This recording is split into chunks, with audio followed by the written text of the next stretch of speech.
Ok. Nesten på minuttet, 3 minutter over. Det er ikke bra, altså. Ok.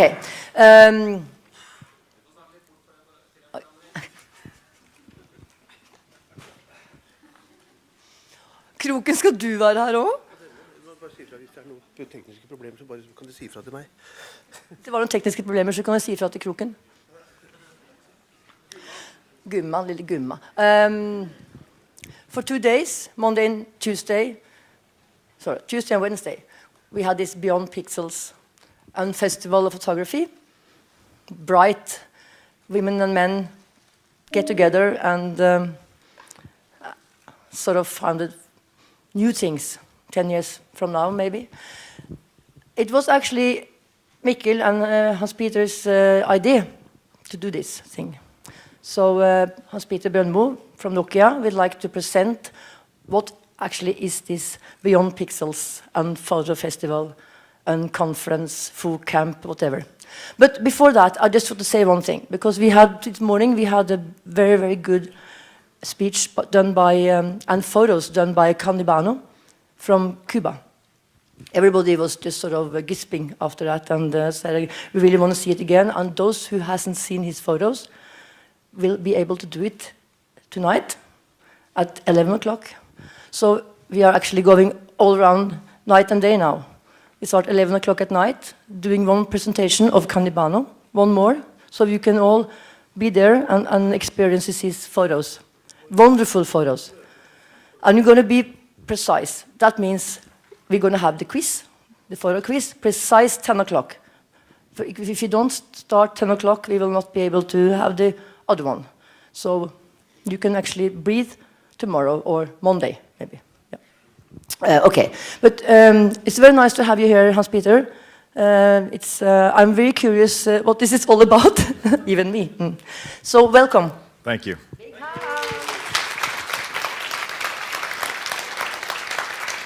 So, thank you. So, last year, Mikkel, why don't you stand up since we're co-collaborators on this, and I'll explain kind of what we're doing here in a moment. So, last year, Mikkel and I were at this conference. Actually, Mikkel has been a number of times, and we loved what we saw, and I'm sure you've loved what you've seen so far as well.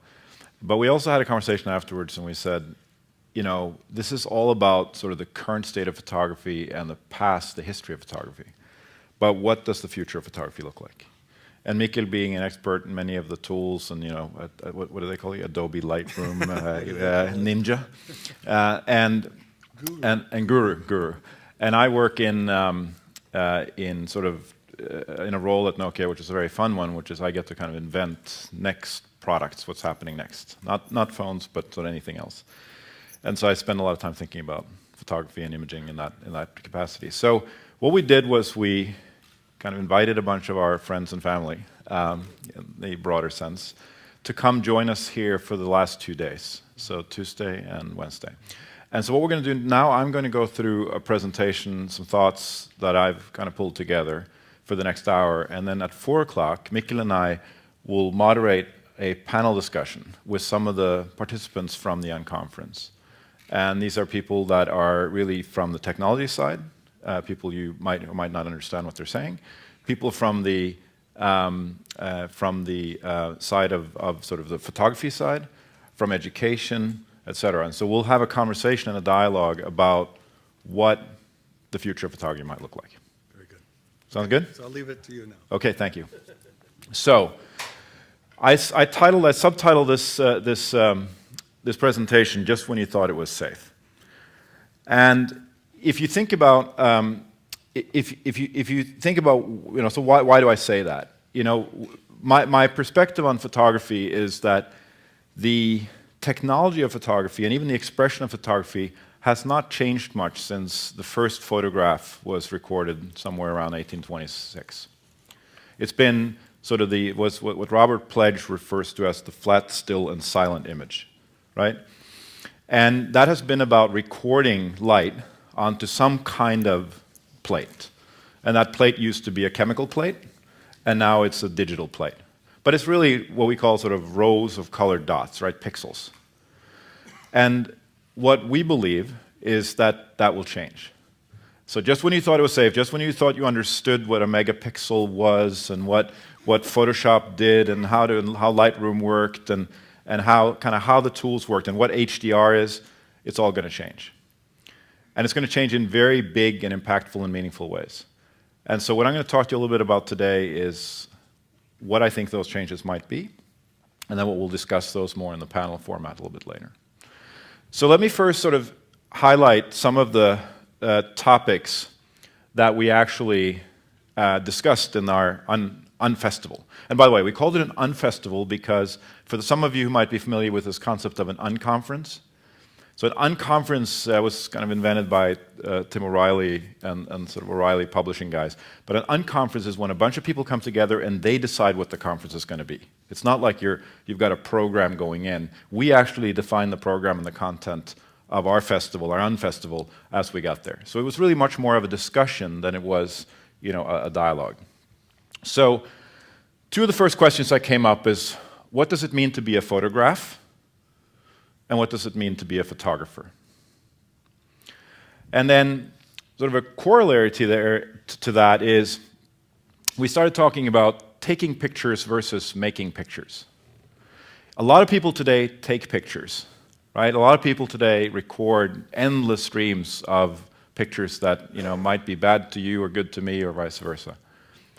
But I think it was Knut Koivisto that had a great definition. He said, give somebody a camera and they're a photographer. Give somebody a flute and they own a flute. I thought that was a great saying because, as the point is, anybody can use a camera. Not everybody can be a photographer. Yet a lot of people who are not photographers and use cameras do really great work. Then there's this other question, if you ask yourself what does it mean to be a photographer, is where's the money?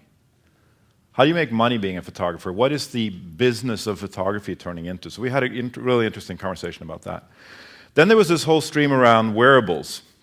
I will always wear my camera. And with that also this idea of sort of improving the signal-to-noise ratio. So how do you actually how do you surface the signal? In other words, the interesting things from the noise in this vast sea of photographs and images. And then, even more so, imagine if you started wearing your cameras. There's a little company in Sweden called Memodo. They have a little product that was actually funded on Kickstarter. It's a little product you just clip onto your lapel. And every 30 seconds, it records a picture and where you are. And then it sort of puts all, and you don't have to do anything. You just put the product on when you come home, and it connects to the internet, and it loads everything up. And, some of you might think that's awful. I actually think it's kind of interesting. It's like a way to remember your life, and it just records everything you do. I mean, think of all those Teletubbies you see running around. Those people with GoPro cameras on their helmets. That's, they're recording all kinds of sort of interesting things that we really couldn't record before. Then, of course, with that comes this question of privacy. As we said, privacy, forget about it. Privacy is, Scott McNealy, one of the pioneers in Silicon Valley, the man who founded, one of the founders of Sun Microsystems. Scott McNealy, a while back, maybe 10 years ago, said, "You've got no privacy, get over it." And increasingly, that might be becoming a reality and a truth. I mean, just look at this. How many cameras are in this room? Do I have privacy? Well, I'm standing up here, so probably I shouldn't expect it. But regardless of where you are today, you're being photographed. Then there's this whole question of sort of my photo, your version. What do derivative works look like? How do you verify the authenticity of a photo? This was a big discussion.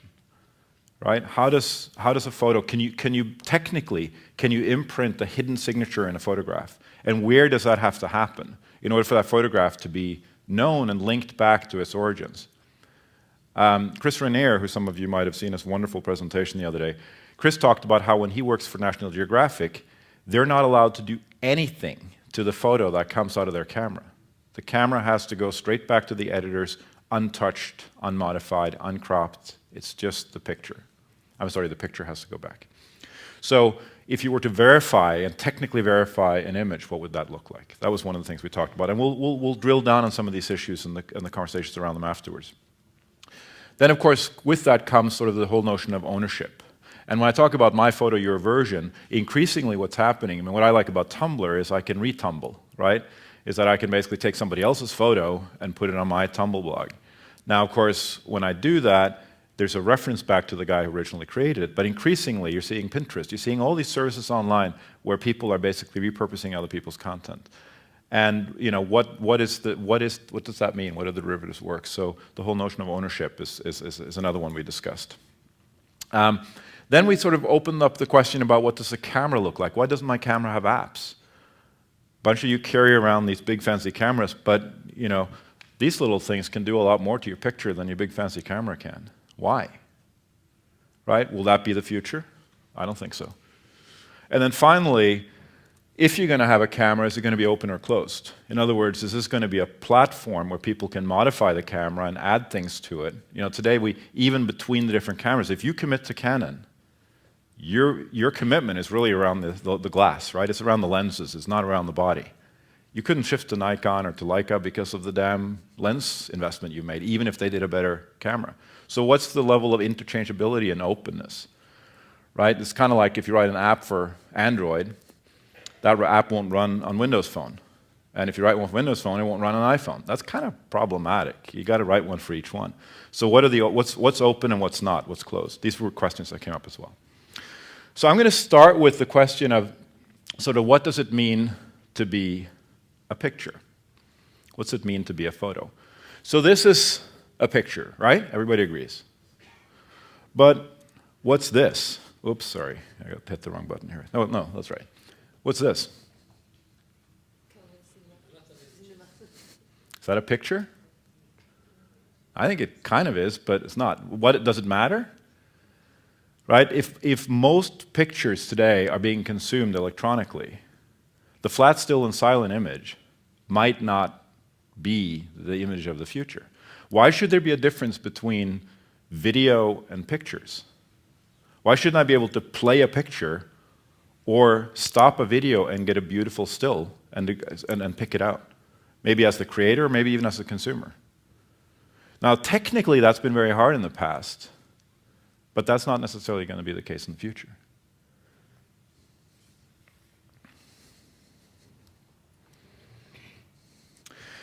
Now, what is driving the reason we're here having this conversation, and what's driving this is what we call sort of a perfect storm. So there's perfect storm of convergence. And there are all these different things coming together to create that perfect storm. So one thing that's coming together is what we call cloud services. So basically all of these sort of things that exist in the cloud. And the cloud means the internet. Basically, it's just another word for the internet. You have to create a new word every 2 years, it seems. So the latest one now is cloud. And so in this case, it's cloud services. That means Facebook, that means Instagram, that means IM, that means all these different kind of cool applications in the cloud. Then there's the ability to do compute. In other words, you know, what you can do in terms of manipulating the images. Think of that as maybe Photoshop, but all the other things you can do, even that little, you know, woman with the blowing hair, right? There's a computer behind that needs to be there to run that, right? You can't just have something on a piece of paper. You have to actually have some compute to create that in the first place and then to play it back. Then there's ubiquity. What's the best camera? Somebody in the room, what's the best camera?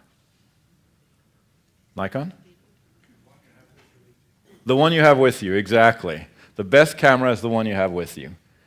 And so what do most people have with them? They have these. Right? They have these cameras in their pocket every day, and so that's what's, of course, fueling a lot of the explosion of usage. And so that's what's creating the ubiquity. Everybody has a camera in their pocket. I was at, little side note, I was at Photokina last fall, and I was expecting to see an industry. You know, Photokina every 2 years, it's a big event in Cologne in Germany, and I was kind of expecting there to be a bit of a kind of a feeling of, you know, we're going away as an industry, the photography industry. But that's not at all what I found. I found an industry that was really excited and vibrant. And the reason, many people pointed to the reason there was so much excitement in the photography industry was because now everybody knows what a camera is and how much fun it can be to take pictures and how interesting and expressive and exciting it can be. So this is educating people, and then they want to go buy a better camera, right? A real camera, in addition to the one they have with them. Sensors.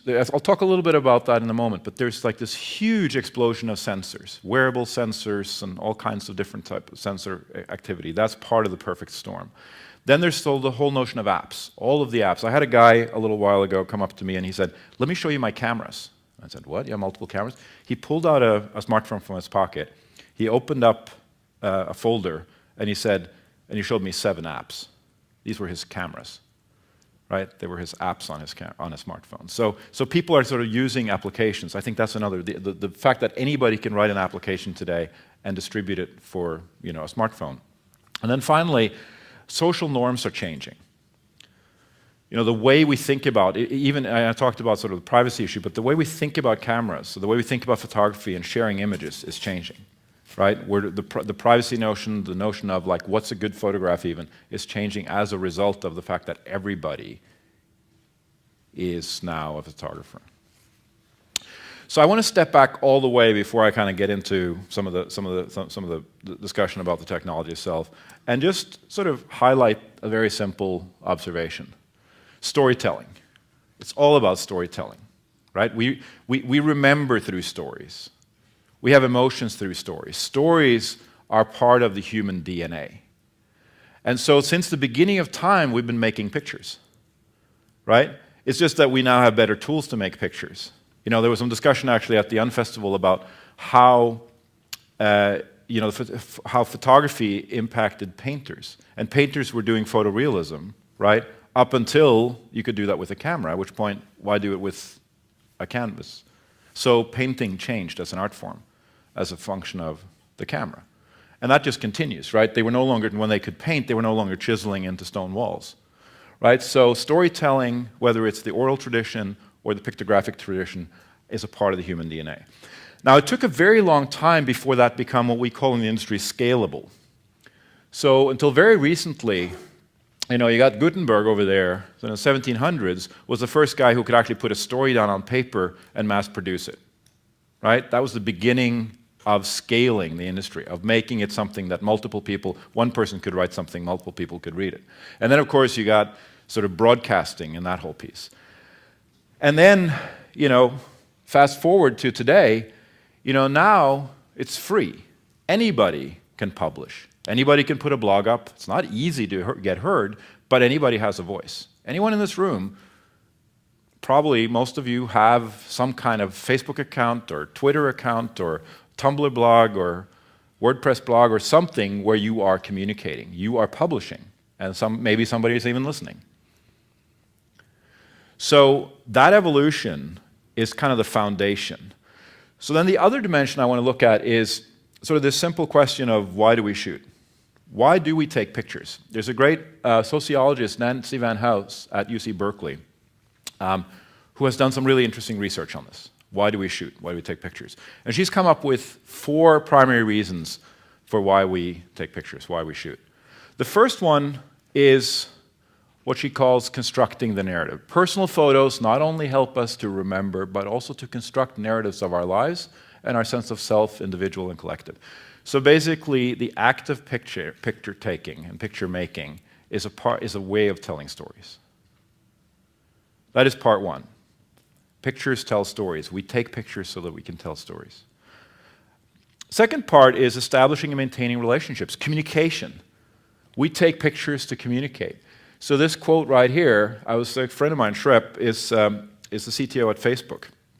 And I sat down with him a few months ago, and I said, I want to understand how pictures work on Facebook. Why are you allowing people to just upload unlimited photos? Isn't that very expensive? And he basically said, look, pictures are the easiest and least intimidating way for people to communicate. Typing something, putting like a little quote in there, you know, takes some more work. And so as a communications platform, as a way for people to communicate and share and stay in touch, Facebook has become essentially a platform for visual communication. That's what people do. They share pictures. 300 million plus per day. If you add in Instagram, it's almost 400 million per day, pictures.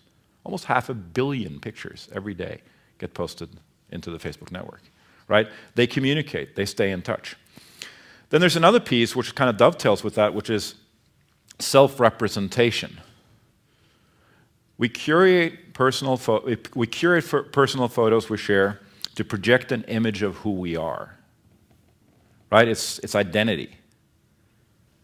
It's who we are. My pictures are me. It's kind of like, you know, I Facebook, therefore I am. And then the other sort of piece here, and the fourth piece, is a little bit subtly different, but it's quite important, which is self-expression. We make photographs for the pure joy of it. It's art, it's expression.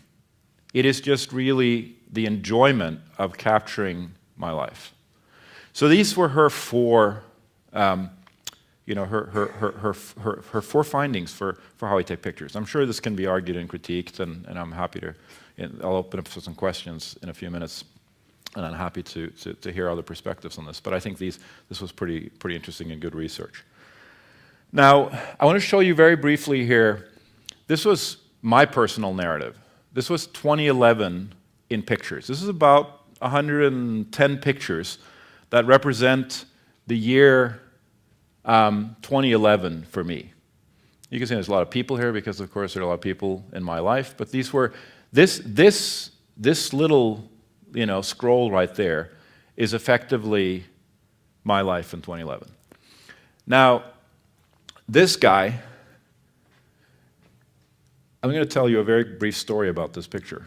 And I will bet you that if you see this picture again after I've told you that story in a year, you will remember that story, because it's a story, it's a narrative. If you just look at it, it's a little picture, it's a little low quality, I'm not sure it's even that good a picture. But that boy in 2011 lost his father. He's 5 years old. And so that's a picture of Bernie, a good friend of mine, his father. He has a twin sister. And he suddenly passed away on New Year's Eve, actually. And this was a year later, Christmas, and I took that picture in end of 2011 because his mother, who's actually in the picture next to it, that's him and his sister, his mother called me up and said, could you come over and just take some Christmas pictures for us? And so she was sitting there, and that's her hand, she was sitting there kind of making him look all nice, and he had this expression on his face. And then his father's image was sitting right behind him, and actually if you looked at that image, you could see the San Francisco Bay behind him. And the story behind that kid, you know, whenever I look at that picture, I think of Bernie, I think of the fact that a boy 5 years old lost his father suddenly, unfairly. And so now that you have that emotional context for that picture tells an entirely different story. And I think for every one of these pictures, I have a personal story. So part of what I want to kind of get to is, you know, sometimes a picture can stand on its own, and the story might not be that important. It might be the picture on its own. But at least in my life, I take pictures to remember. I take pictures to communicate. I take pictures for the pure joy of it. I make pictures for the pure joy of it. But I also take pictures to remember. So when I see this thing scroll up, there's this little story like that behind every one of these images. And so I'm going to go to another image that I took that year. This is Sebastian. Sebastian is, I think he's probably 7 years old in that picture. And as you can see, he's kind of full of life. Right? So again, behind this picture, there's also a story. And what if you could experience a little bit of that story simply by tapping on the picture, touching it. So that's where the picture of Sebastian was taken. And a different view to look at that is, well, what if I could just go in and get a little more context, maybe get other pictures around him.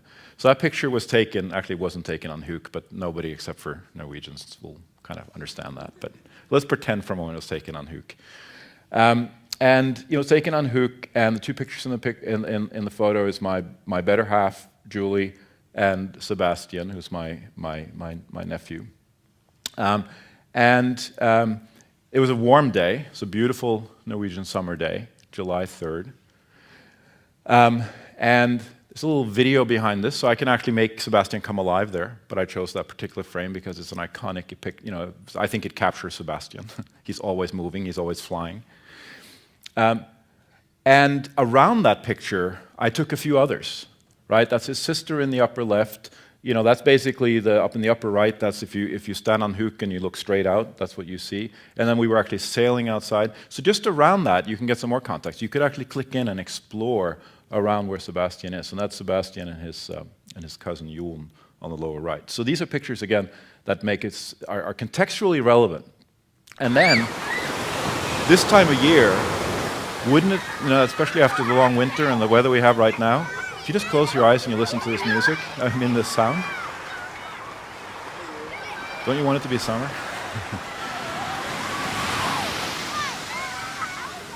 But it just, I hadn't looked at this particular picture for a little while, and when I just played this in my hotel room this morning as I was putting these slides together, it's like you really get a feel for what that picture was like, what that day was like, just by hearing that sound, right? So all of a sudden we've added all this sort of rich context that we can bring to that image, and it tells a little bit of a story about what that image was, where it was.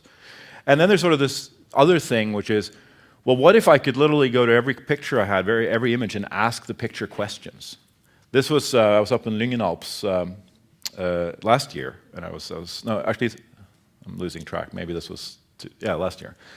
And these were some of my friends I was up there with, and we saw this great car on the roadside, so we stopped and we had to take a picture of the car. But it was also a great group picture. So now, like, it's 2 years later, and I'm like, you know, what was the name of that mountain? You know, what trip was I actually on? When was this? Who is this guy? I forget. You know, he wasn't my friend. He was somebody else's. What kind of car is this? What did he say at that very moment? What's he doing today? I mean, these are all questions I could ask the picture. What if the picture could answer those questions and others? What if I could ask a picture questions and the picture could answer those questions? And then there's this other picture, this one. So I saw this and it just jumped out at me. I just thought it was a really cool image. But of course, you know, you can probably guess where that is, right, based on seeing the backdrop. But other than that, you know, and if you're really into particular history and maybe even know what bridge that was, it looks like they're probably building that bridge, you know, you might actually know something about this picture. But I'd like to know more. So in this particular instance, that picture was in a blog post where there was context, right? So almost 1 million images of New York and its municipal operations have been made public for the first time on the internet. But again, how do I ask questions of these pictures, right? How do I actually find out more? So that's really what a lot of this is about. So telling stories around images is what I think is fundamentally all about. So let's take a brief look at the evolution of photography. So as I mentioned earlier, the very first photograph was recorded in 1826, right? Then the first color photograph, I was actually surprised to learn this, I didn't know, was already in 1861. In 1888, you know, the first sort of portable cameras really started. So in the 80s, it started to evolve. And then, you know, big leap, and I jumped straight to, and there's of course many steps between here, and this was the first portable camera was sort of around Kodak inventing, you know, modern film. And then the first digital camera was in 1988. The first smartphone, camera phone was in 1997. You know, only 15 years ago. And then in 2008, with the iPhone, you started seeing the first camera applications. So you look at this as a history, and then you sort of look at the actual amount of pictures that have been taken. And what's interesting to observe is that between 2012 and 2013, more pictures have been taken than in the entire history of photography. Right? That's a pretty astonishing factoid, isn't it? So just think about where that's going. Like, you know, our whole world is being recorded in pictures. So of course, what this begs is, what next? What happens after where we are today? And I'm going to go back to the perfect storm, and I'm going to look at two things. The first thing I'm going to look at very briefly is sensors. And so if you look at sensors, there are a few things that I think are driving, sort of on the technology level, that are driving change. So you have sensors that basically detect kind of where you are, what you're doing, where you're looking, what direction you're moving, and how fast you're moving, everything you're doing. So a lot of this wearable stuff, right? Sort of Fitbit and Nike Fuel and all these different sort of wearable sensors are becoming bigger and bigger. So these are things now where you can, like the Jawbone Up, which is a little wristband you put on. You wear it 24/7, 24 hours a day, and it tracks your sleep patterns, and it reports back whether you slept well or not. It tracks how much you move every day, and it reports back, whether you should move back. You can even set a little trigger so that if you are sitting at your desk and you've been sitting for more than X minutes, 35 minutes, 40 minutes, 45 minutes, it will vibrate on your wrist, and it'll say, and you haven't moved, and it'll say, get up and move. It'll tell you to walk around the room or walk and get a cup of coffee or whatever, and then you sit down, and and then 45 minutes later, oops, oh yeah, I gotta get up again. So it can actually remind you these little silly things. And of course, I'm sure there are apps for your smartphone as well that can do that. I put the Nokia PureView 808 up there because it has a 41 megapixel sensor. So this is a smartphone with a 41 megapixel sensor, right? So imagine what that does in terms of capturing information. And it's not too much, we don't need 41 megapixels, by the way. I think the whole megapixel thing is kind of a little bit misguided in the sense that that's not the point. The point is, I can now zoom with a digital camera in ways that I would need some fairly significant glass and optics to do in the past. I can do things with all those pixels to create image quality that has never before been attainable in something that small and compact. And that's really the point. So there's all kinds of sensor stuff. But what I think is really the more important is compute. And this kind of gets to the core of what I wanted to talk about today. You all recognize this, right? This is your eyeball, right? And the eyeball is a really pretty amazing piece of machinery. It has a cornea, which is the lens, and it has a retina, which is the sensor, or the film, right? And, an object comes in, gets projected onto the retina, and then there's this optical nerve that communicates that to the other part, which is a really important part of our human visual system, namely the brain, right? So what happens when I look at you, and this is kind of one of my favorite examples. If I'm looking at Mark right here, I actually think I see the rest of you in this room, but I don't. I actually have about a 1 degree a field of vision in that's sort of what I'm actually seeing. And this little nerve back here in sort of computer talk is very low bandwidth. Very little information travels through that to the brain. So my brain has actually constructed the rest of this room. So I think I'm seeing you guys, but I'm not. Now, if somebody over here suddenly moves fast, I have some sensors that kind of know about that because that could be dangerous, right? So evolution has made me very sensitive to movement in the periphery because that's where the saber-toothed tiger might be attacking me from, right? So then I'll turn and my attention will be directed to that. So I can sense motion over here. But when you're looking at me right now, you're not seeing that image. Your brain has seen that image and has recorded it and remembers it. It's a very smart system. It's very cleverly constructed. It's evolved over quite a few years, right? So let me give you some examples of how smart the brain is. And I stole these from one of my colleagues who actually was at the Unfestival the other day. He works in something called the Nokia Research Center, and they do this really cool research. Now, your eye and your brain is really clever about faces. It can read things in faces that you don't even know it can read. So when you look at this image, they look like, two people upside down, and they look more or less the same. Now, if I flip those images, and I'm telling you, these are not different images. If I flip them, that's what they look like. So your brain, when it sees a face, it has an ability to construct a face and to see, oof, that guy, I think I'm going to stay away from him. He doesn't look like somebody, he looks a little scary, maybe angry, whatever. This has been done with a computer, so just manipulate him. But he doesn't look, so my brain recognizes danger, stay away, be careful. Well, that guy looks really friendly and inviting. I'll go talk to him, right? But there they both kind of look friendly and inviting. So my brain knows how to recognize a face. Now here's another interesting one. What's this a picture of? Albert Einstein, right? Are you sure? Or Marilyn Monroe. So squint, do this. Just like squint your eyes. Do you see Marilyn? Or I'll help you a little bit. I'll just make it smaller.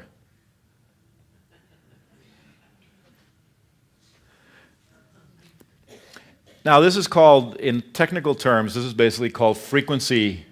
We're doing sort of band passes on the image. So at high frequency, we can see certain information, and then if we take away some of the high frequency information, we see something else. That is exactly the same image, it's just smaller. Your eye will see different things based on frequency, and we can get technology to do the same thing. So this teaches us a ton about how the visual perception system works, and therefore how we build technology that represents what we see the best, in the best way. Not that you want to take pictures of Einstein and have him look at like Marilyn Monroe, but you know, maybe sometimes. Another one is the famous Mona Lisa smile, or is it really? It turns out, again, the brain, when it first looks at a face, what it looks at is the eyes. You connect with people and you look at their eyes. That's the first thing you look at. So when you look at her eyes are actually smiling. And when you look at her eyes, because like I said earlier, you really aren't seeing her mouth. Her mouth is it's a much lower fidelity image. That's kind of in the periphery of what you can see. So when I look at somebody's eyes, I actually don't really see their mouth. I just see that they're, I kind of see a bit of a blurry thing down there. So that's low frequency. It's kind of like Marilyn Monroe. I don't see the high frequencies. I don't see all the details. I see just sort of the general stuff. So when I look at your eyes, I see you smiling. When I look at your mouth, I think you're kind of maybe not smiling anymore. So then we apply technology to that, and we say, this is the high frequency detail. So here you can actually see that the person is not smiling. Over on the left is the low frequency, and you can actually see the smile. So again, we're looking at using the brain as a way to process these images, and what Leonardo da Vinci had figured out was, maybe not exactly the specifics of it, but he had figured this out. So he created something with that level of ambiguity by sort of changing the mouth and the eyes. And by the way, somebody was just describing this the other day, and they were saying, and I didn't know this until I learned it the other day, but your eyes are involuntary. Your mouth, you can kind of smile, but if your eyes are growling, like your eyes will tell whether you're smiling or not. Your mouth will not. Your mouth you can actually move. Your eyes you cannot, in a way that so the muscles that make your eyes smile are actually connected to your emotions. So when somebody comes up, and in English, pardon my French, what we call a grin fuck, it's like that's not necessarily a smile, right? That is just a false emotion. So that's the human visual system. Now let's look at the camera visual system.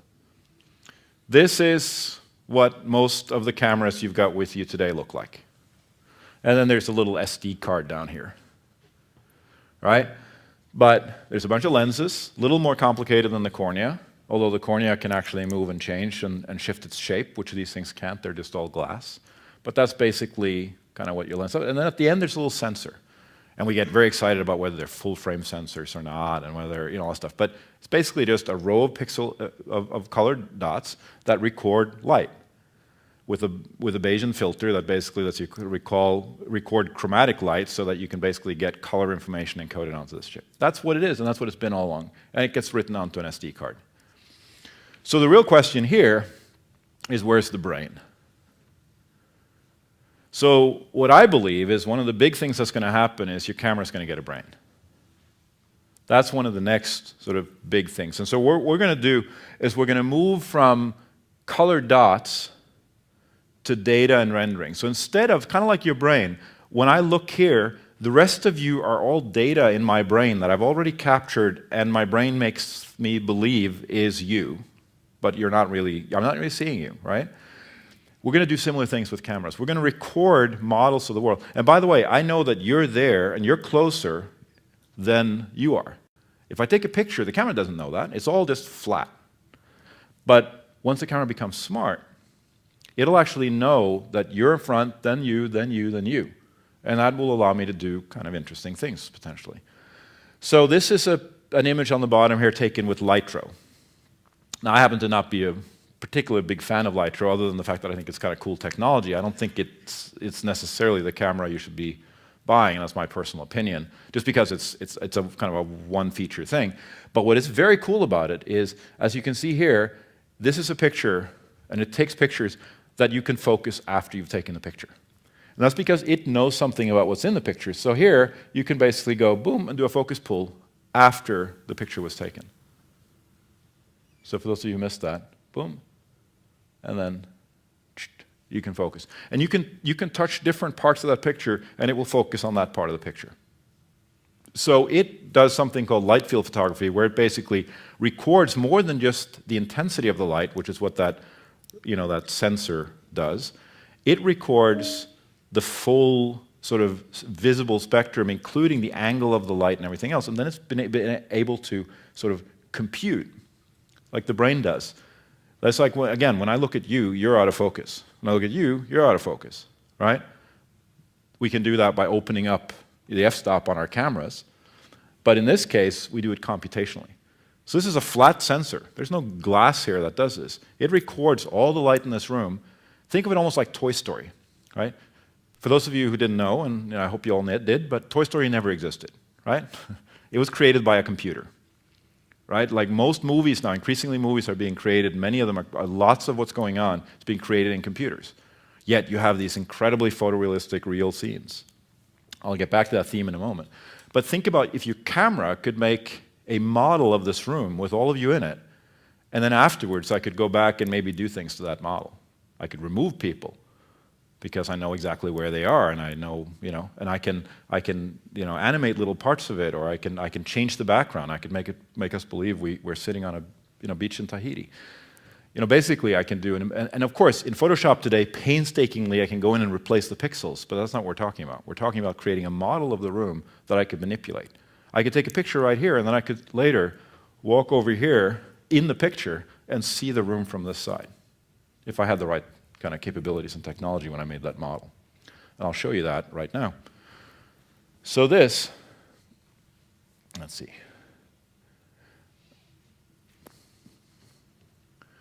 Let me just play that movie. I got my... I'm going to put him on mute. This guy, Oliver Kralos at UC Davis, has taken a Kinect and a camera, and he's put them together. And that's only interesting because, you see, again, it's not a particularly high quality photo or video, but what's interesting here is that he's sitting there talking, and you're seeing him from one perspective. But, as you'll see in a moment, when he starts moving his mouse, you'll start moving around, and you'll see him, or parts of him, in 3 dimensions. So look at this right now, when he picks up his mouse. So now he's sitting there in front of his computer, and you move out, you move in. It's kind of cropping and zooming, but oops, look at that. Now, of course, he's only got one sensor. So the sensor watching him is still sitting in front of him. That never moved. But the perspective moves because we have a 3D model of the room. We can basically render this guy in space. So we can move around, and as you can see, that sensor can only see this plane. So if you move out of that plane, it's kind of, there's emptiness behind him, right? He's hollow. But if you had a few of these, or if you perhaps even moved the sensor briefly, it would construct just like my eye does. I know that even though I can't see your other side, I know it's there, right? My brain knows that, and this could know that too and basically construct it.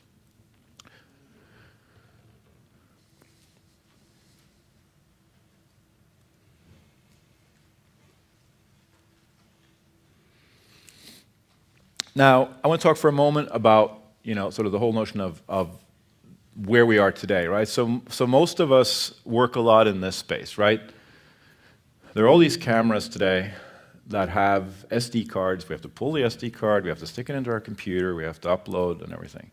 Yet, one of the real beauties of taking a picture with a camera phone is you don't have to do any of that. You take a picture, and it's instantly available anywhere you want it, anywhere you communicate it. Increasingly also then, with an ability to take a picture and then just go to your computer and it's just on your computer. You don't have to kind of upload and etc. So one thing that's happening is this connectivity, right? Connected devices. It is my humble opinion that every device, 5 years from now, you shouldn't be able to, or hopefully you won't, buy a camera that's not connected. Every device will be connected, right? So that you won't have to pull that card out and stick it in somewhere else. It'll just automatically, the pictures will automatically move to where you want them to be. So that's step one. The other thing that's happening is that there's sort of this battle, if you like, between quality and experience. So I used the Lytro example earlier as an example of experience, right? The sort of experience. I used the woman with the flowing hair as an experience. Experiences of what an image is changing. At the same time, the quality is also changing. You're hearing more and more megapixels and more better quality. Now, I think that the quality argument is a little bit of a misnomer. I don't think megapixels are that important. For most things you need, 5 megapixels is enough. You're going to do 5 megapixels is enough. Again, if you're a fine art photographer and you want to create something that is super high resolution, maybe even large size print, it's probably not going to be quite enough. But 8 might be, and 12 certainly will be. You don't need more than that. Now, what it's good for is if I take a picture with an 18mm lens, with a Leica M, 24 megapixels, I got a lot of information to work with. I can crop in and get a beautiful 5 megapixel image of you even though the whole room was in here, right? And so I can use the information that I collect with that lens to do interesting things afterwards. Like I showed you that little red smartphone camera with 41 megapixels. Again, the idea is you can use all that information in a very small footprint to get better output, higher quality, more interesting output. But the actual megapixels themselves aren't that important.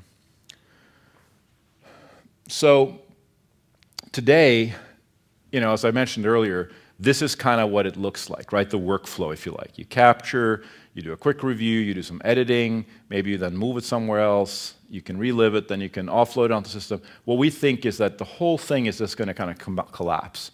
You capture, maybe you touch up on your device, maybe not, then you immediately moves into the cloud and is accessible. There's a whole sort of change in that workflow that's going to happen. The other thing that I think is kind of interesting is when you look at sort of what's going on today in terms of what is a camera. As I say here, it's no longer your grandfather's camera, right? I mean, think about the apps. We've touched on them already. Then there's the whole kind of the whole wearable space where you've got all kinds of wearables. There's the context added to images. So like when I wear a little contour on my head, it has a GPS built in, so it knows exactly where I went, and I could actually trace what happened where, etc. Then there's Lytro, which I mentioned a moment ago. There's sort of the idea of these little face wearable cameras, and then of course increasingly also now with the Galaxy Android camera and a number of others are starting to emerge now with full-on sort of application frameworks on the cameras. And then you've got this vision of the future, right? The Google Glass vision, where you've both got your screen and your camera right on your face, right? Everything you look at, everything that's there is immediately recorded. And you see people, I've tried these things, and it's pretty interesting, actually. I'm not sure I'd wear it every day, but it's a pretty kind of, it definitely makes you think.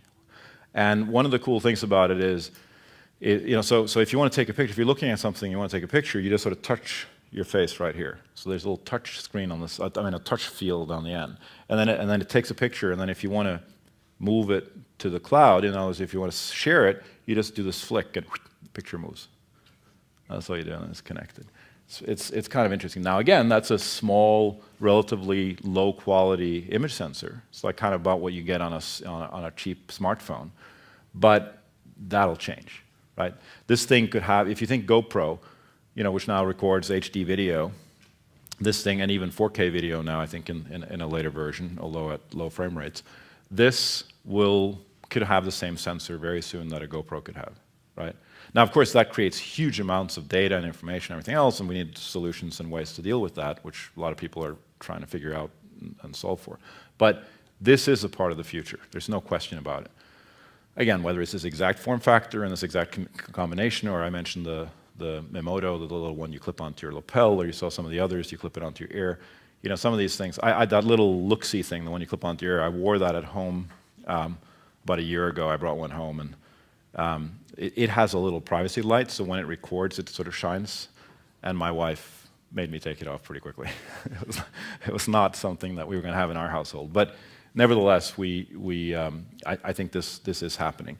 And then, as I mentioned earlier, there's the Teletubby look, right? There's this whole thing as well with all these. You go to a ski mountain today, and they all roll around. So, in closing, I actually want to step back a little bit, and I want to sort of give you guys a quick tour through history.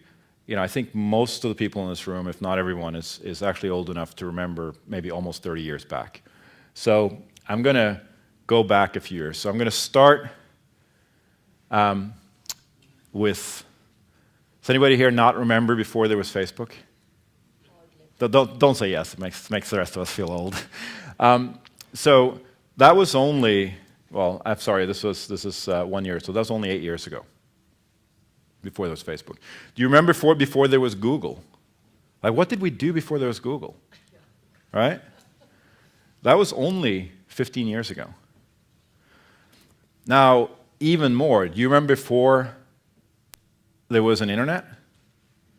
That was really only 20 years ago. An internet that we all used and loved. Now, before, you know, these guys, the shoe phone, that's only 25 years ago. I distinctly remember the first time I made a call on a mobile phone. And then you remember this guy? Before there was the personal computer, again, only 30 years ago. And in the middle of that, you've also got, you know, the digital camera. Arguably, in any kind of meaningful way, that was only 15 years ago as well. So things move fast.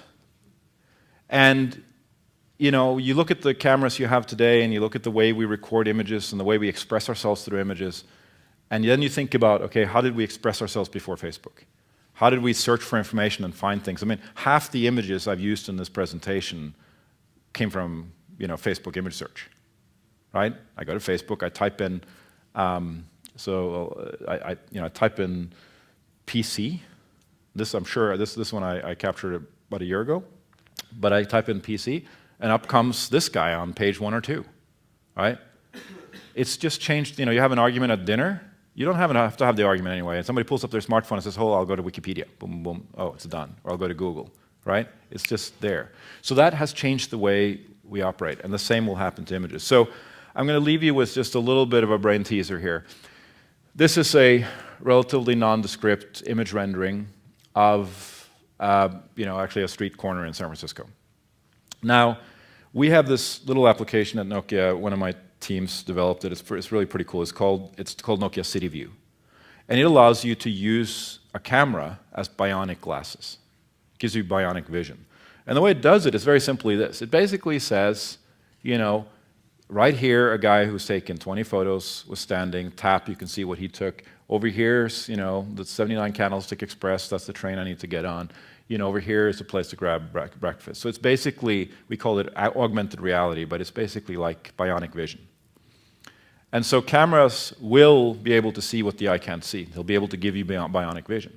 They'll be able to see things that you can't see and capture things that you can't see. And so I'll play a little video before I take a few of your questions. And that video is, if I can just figure out how to play it.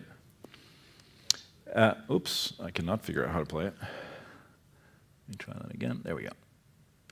So this is a video that we made at Nokia, and it's a rendering. So these are real-time renderings of San Francisco. So what we do is we capture 3D models of the world.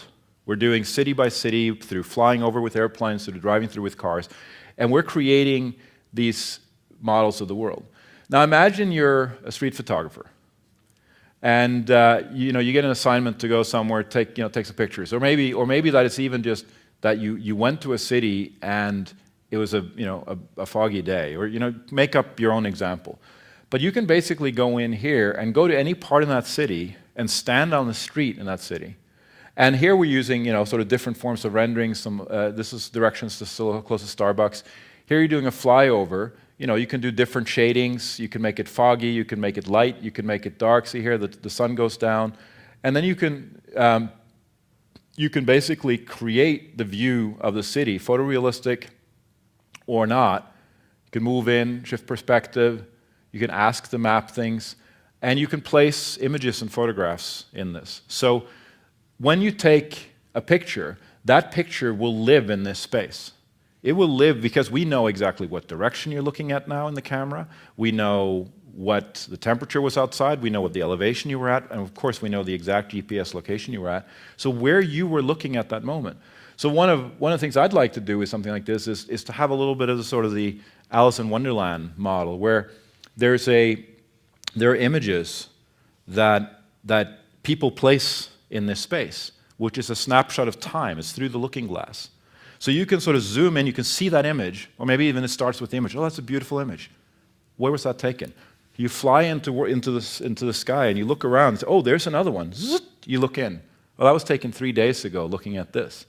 Whoop, out again, fly around. Oop, there's another one. That was taken by Bill over there, and he's looking in that direction.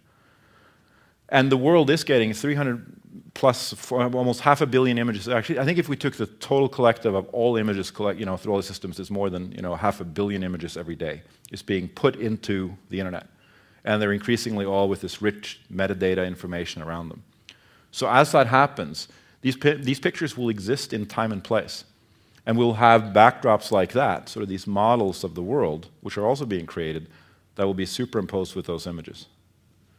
So that's kind of the world we're entering into.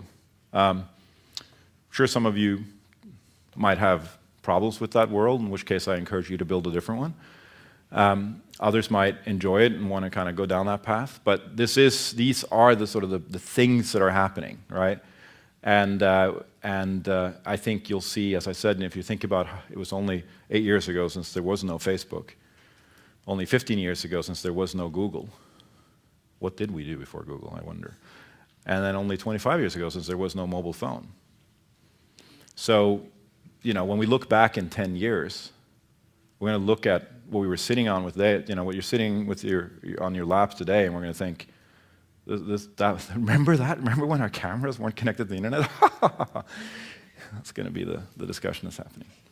So with that, I'd like to take a few questions, and then again, we're going to have a panel later on with some of my colleagues from the Unfestival, and we'll have a sort of debate and discussion around this, and we'll invite and encourage you to join that as well. But let me take a few questions if there are any here before we wrap it up.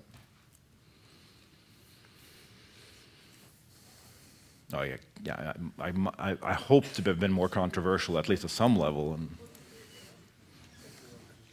please. Let's try one. You showed the eye and the lens in the eye. When do we have the When do we have the organic lens? When do we have the organic lens? That's a great question. Lenses today are rigid and non-flexible, and they don't bend, and they can only focus on one thing. There's actually a little Norwegian company called Polite, which is doing polymer-based lenses, where lenses can in fact be flexible and bend. And initially they're doing them to enable really quick focus. So instead of actually moving the lens, you bend the lens to focus it. More like the eye works, right? The eye bends and is flexible. And stretches, exactly. So that is happening in real time. The other thing that's happening is, the model of the lens might not be the right model for the future sensor design. It might be that you have basically wafer level optics. So you put the optics right onto the sensor and you make it pancake flat. So the sensor that you today have in a 20 megapixel, say Leica or Nikon or Canon, instead would maybe be a 300 megapixel sensor that you can just wear right here. And because it's so high resolution, it can use all the information it's capturing to create something that is as good in terms of the objective pixel, image quality as what you would get with a huge amount of glass. Now that's not tomorrow, that's maybe more like 5 or 10 years out, but clearly that is coming. So it might just be that, we've used the retina and the cornea model to design our cameras because that's kind of what we understood, but it might not be the right model ultimately for how we capture images and make photographs in the future. But the Norwegians are leading the charge on that one. Any other questions, thoughts, objections?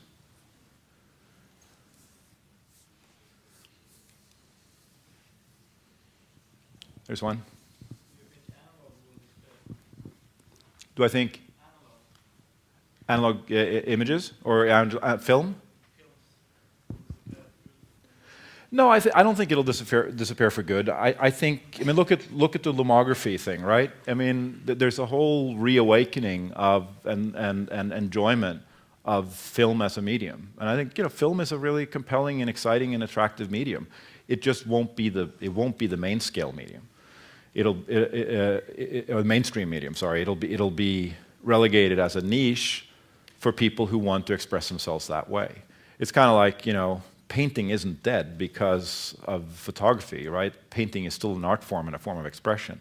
But I think there will be, so I think film will be around, and you see these little reemergences like, the whole lomography trend of, a lot around it. A lot of it is around art, art environments, art schools, etc., where people just really enjoy the sort of the experience of film in all dimensions. So I think it will continue to exist. I just don't think it'll be mainstream. Okay, one last question. Make it a hard one.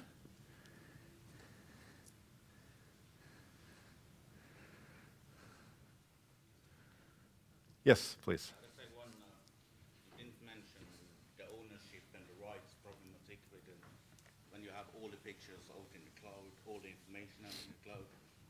Said you have no privacy anymore, but still some people or many people will want to have the privacy and have the ownership of the object. Yeah, that's also a huge problem in that. I think it's one of the big issues, problems, challenges we have, and also opportunities. I mean, somebody came up actually in our unconference discussion. Somebody came up with what I thought was a really good idea. So this little thing you wear that makes you invisible to the camera.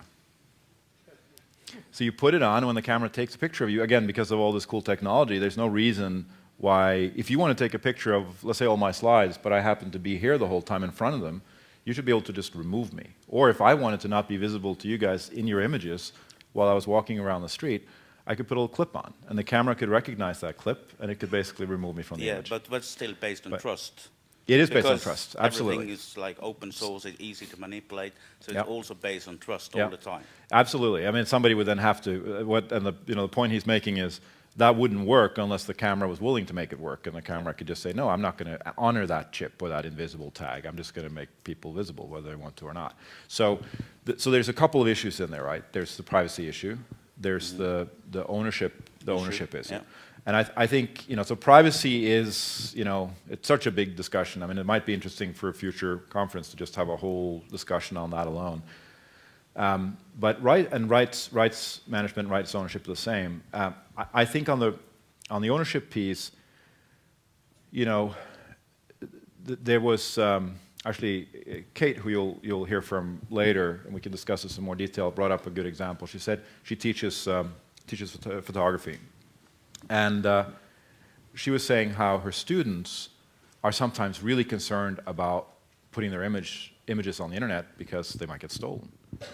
And it's like, well, gosh, if you're a student and nobody knows who you are, put them up there, get them out there. Your name will probably, if somebody used it for something, you weren't going to get paid for that anyway. You should then point, say, hey, look, that's my image.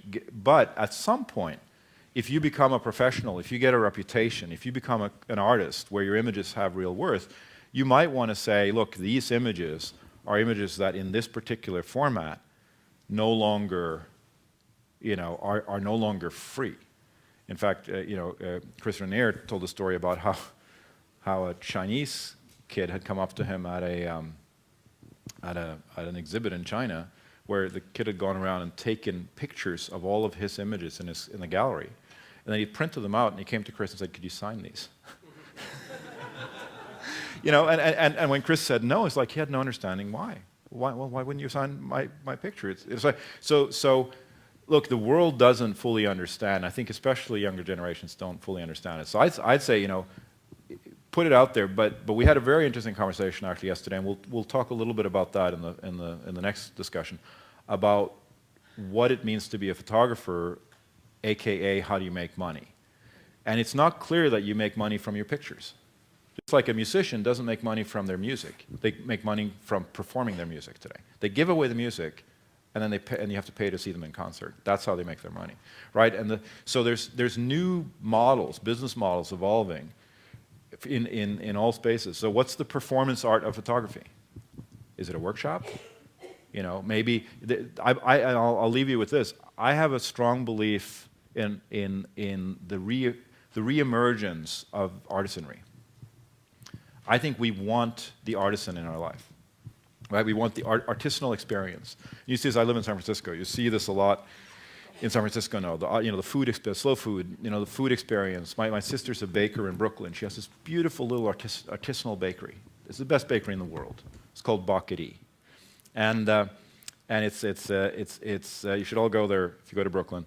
It's a beautiful little place, and they bake everything themselves in the basement. And it's, you know, it's not Starbucks, it's not some chain. It is unique, and they're doing unbelievably well because people want that unique thing, right? They don't want the stock stuff. So I think photographers have an opportunity to do something similar, to basically become, you know, you're artists, many of you, and that artisanal touch. And I will pay good money for an image that I know there are only 10 of with a little signature on the back, just because I know that I met the photographer, I know the story, this is my image, I'll hang it on the wall. That's different than also looking at his Tumblr blog, or her Tumblr blog, right? So the whole notion of what photography is changing in so many different ways. So with that, I'm getting the eye from Annelise. Thank you very much, and we'll continue in half an hour. Thank you. Okay. Thank you, Hans-Peter. Fresh air for 20 minutes. See you again, 4 o'clock sharp.